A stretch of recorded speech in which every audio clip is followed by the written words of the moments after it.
kalian familiar sama produk-produk ini? Atau mungkin pernah lihat di supermarket? Yap, bener banget. Ini semua adalah produk PT Sukandai Jaya atau yang kita kenal dengan Diamond. PT Sukandai Jaya sudah didirikan oleh W.T. Chen sejak tahun 1974 nih teman-teman. Nah, Diamond ini apa sih? Mereka itu menjual berbagai produk makanan dan minuman untuk dikonsumsi sehari-hari. Seperti es krim, susu, keju, dan masih banyak lagi produk olahan mereka lainnya.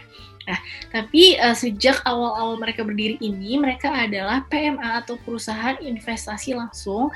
Mereka ini mendapatkan dana investasi dari perusahaan Singapura dan juga Australia, sehingga perkembangan mereka ini bisa dibilang cukup pesat selama 45 tahun berdiri hingga sekarang. Nah, mereka ini juga telah berhasil loh terpilih untuk bekerja sama menjadi supplier brand-brand fast food chains ternama di Indonesia seperti Wendy's, KFC, McDonald's, Dairy Queen, dan juga masih banyak lagi. Sehingga mereka ini juga telah mengekspansi bisnisnya untuk mengekspor ataupun mengimpor ke beberapa belahan dunia. Sehingga perusahaan ini menjual dua kategori produk, yaitu bisnis to bisnis sebagai supplier dan juga bisnis to consumer seperti yang kita lihat di supermarket. Nah, jadi berikut ini nih produk-produk yang kita sering lihat di supermarket, ini semua adalah hasil ekspor dan juga import PT Diamond. Namun sangat disayangkan, meskipun akan kualitas yang sangat baik, semenjak adanya pandemi COVID-19, profit dari penjualan diamond ini terus menurun. Nah, karena adanya PSBB yang menyebabkan daya beli masyarakat menurun, akhirnya berdasarkan laporan keuangan tahun 2020, anjlok sebesar 12%. Usaha untuk bertahan pun tentunya dilakukan oleh Diamond, seperti dengan membuka retail-retail di beberapa lokasi terbaru nih untuk menjangkau lebih banyak konsumen. Namun sepertinya strategi ini belum cukup berhasil karena dibuktikan dengan laporan keuangan akhir tahun pada kuartal 1 2021 ini menunjukkan jika laba anjlok sebesar 45%. Kira-kira mengapa ya hal ini terjadi? Padahal PT Diamond ini adalah perusahaan besar yang sudah berdiri sejak lama dan produknya cukup dikenal masyarakat loh. Nah, saat ini kita udah memasuki era digital di mana segala bentuk aktivitas pemasaran itu juga dilakukan melalui banyak channel-channel digital. Mengingat konsumen itu sehari-hari udah menggunakan teknologi nih. Nah, tapi sepertinya PT Diamond ini belum begitu memaksimalkan kesempatan ini. Hal ini ditujukan dengan meskipun Diamond sudah memiliki akun Instagram ataupun Facebook, ataupun YouTube, tapi mereka itu cenderung kurang rajin atau menetapkan strategi yang khusus nih untuk menjangkau konsumen mereka sendiri. Kompetitor lainnya yang jauh lebih inovatif nih dalam memasarkan dan memanfaatkan digital ini. Seperti contohnya adalah Kenzler, mereka menggunakan teknik viral marketing dan juga Cimory untuk meningkatkan brand awareness di antara masyarakat, sehingga masyarakat ini berbondong-bondong untuk memborong produk mereka. Nah, ditambah dengan momen kehadiran pandemi COVID-19, di mana keadaan ekonomi ini menurun dan juga adanya penyebaran virus, menyebabkan adanya perubahan perilaku dalam masyarakat nih. Nah, pantas aja nih Diamond mengalami penurunan penjualan karena kepada kategori bisnis to customer, ini mereka belum melakukan strategi-strategi baru untuk menyesuaikan. Nah, karena berbagai kondisi-kondisi tadi, perusahaan itu harus selalu siap sedia untuk berinovasi agar dapat bertahan. Karena saat ini konsumen itu menginginkan sesuatu yang cepat, mudah, dekat, kreatif, dan juga menarik untuk dapat memenangkan pasar kembali. Karena itulah bisa melakukan inovasi melalui A to F model dan juga U teori yang akan kita bahas lebih lanjut. Dimulai dari A atau activator, manajemen teratas atau dewan direktur Diamond yang melihat overview kinerja perusahaan berperan sebagai inisiator atau sosok yang menginisiasikan perusahaan agar berinovasi dalam mengatasi masalah seperti penurunan laba, kemudian perubahan perilaku konsumen. Sosok ini harus mampu menggerakkan karyawannya untuk berinovasi dan mempunyai pikiran yang terbuka untuk menerima ide-ide baru.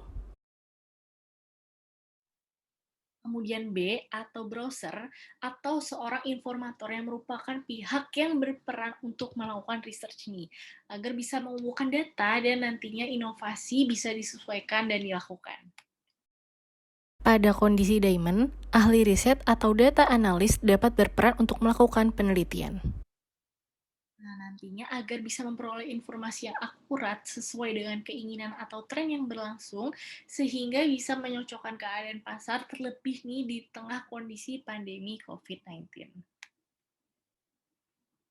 Nah, kemudian C atau creator adalah sosok yang menghasilkan ide-ide kreatif nih. Jadi untuk memberikan kepada timnya mengenai strategi inovasi yang paling cocok. Nah, pada Diamond ini, creator ini bisa terdiri dari produk development, pemasaran, ataupun supply chain. Setelah sebelumnya data terkumpul, pertama-tama dari product development, ini bisa banget nih menginisiasikan ide untuk menggunakan aplikasi nih. Jadi pengguna konsumen-konsumen Diamond itu bisa berbelanja melalui aplikasi, menyesuaikan dengan kondisi saat ini. Dalam aplikasi tersebut, kita juga bisa memberikan teknologi scan yang kemudian hasil dari berbelanja konsumen ini bisa ditukarkan dengan hadiah dengan kita bekerja sama dengan brand-brand sebagai sponsor.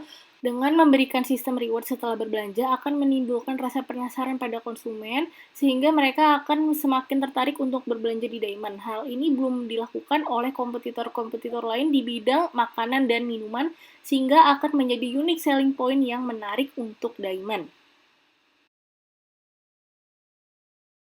Nah, kita juga bisa banget nih menambahkan, memberikan potongan-potongan diskon harga tertentu jika berbelanja melalui aplikasi Diamond.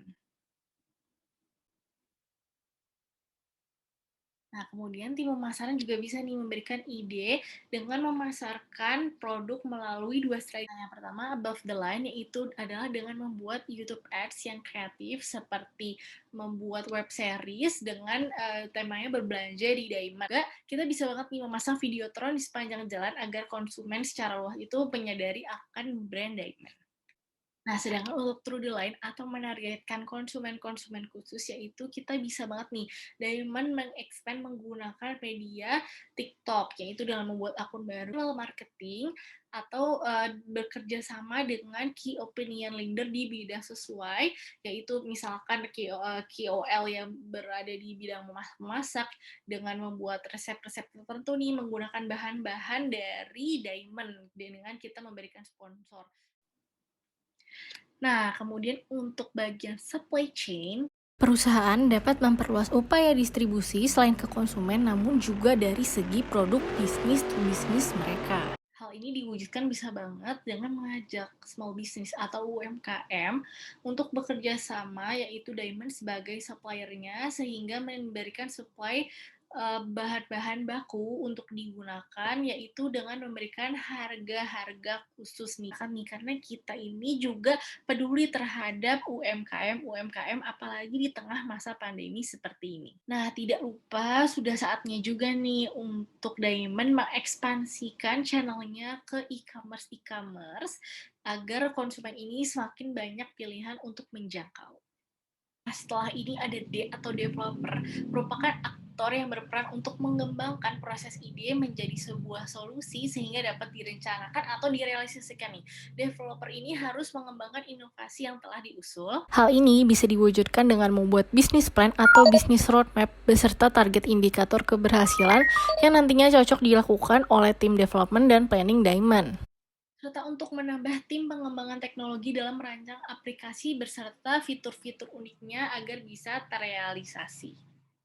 Next, ada E atau eksekutor, yaitu seorang eksekutor wajib untuk mengimplementasikan penjualan produk dari inovasi yang sudah dibuat untuk dijual atau dikomersialisasikan. Ini dapat segera meluncurkan channel terbarunya dengan berbelanja melalui aplikasi atau website, terjun langsung untuk melihat nih kondisi lapangan penjualan setelah dilakukannya strategi pemasaran baru yang telah diinovasikan, sehingga untuk meninjau nih apakah sudah maksimal atau belum hasil yang telah dilakukan.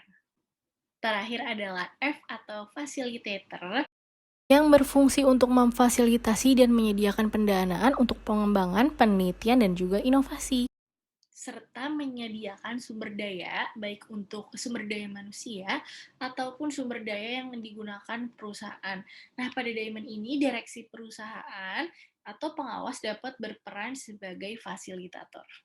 Memasuki strategi selanjutnya yaitu U-Theory. Jadi U-Theory ini dapat digunakan nih untuk melakukan perubahan mengakar dan mendorong inovasi.